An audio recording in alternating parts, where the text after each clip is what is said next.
તો સુરતના કામરેજ તાપી નદીના બ્રિજની કામગીરી શરૂ થતાં નેશનલ હાઈવે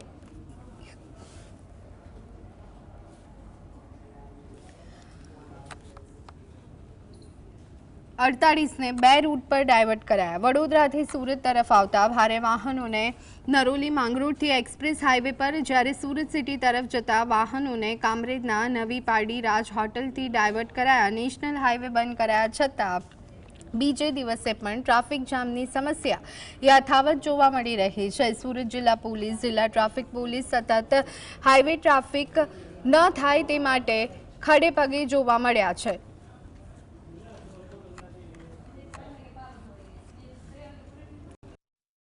જે કામરેજમાં તાપી નદી ઉપર જે ઓવરબ્રિજ છે તેનું સમારકામ અર્થે કામ ચાલુ કરવાનું હોય, જેથી સંપૂર્ણપણે ઓવરબ્રિજ બંધ કરવામાં આવેલો છે। તેના કારણે ટ્રાફિક ડાયવર્ટ કરવામાં આવે છે, તેથી ટ્રાફિકની સમસ્યા સર્જાણી છે। જે લોકોને વાપી, મુંબઈ, વલસાડ જવું છે તેને માટે એક્સપ્રેસ હાઈવે જે નાની નરોલીથી પલસાણા સુધીનો હોય તેનો ઉપયોગ કરવા વિનંતી કરવામાં આવે છે। જે રોડ સંપૂર્ણપણે ટોલ ફ્રી છે,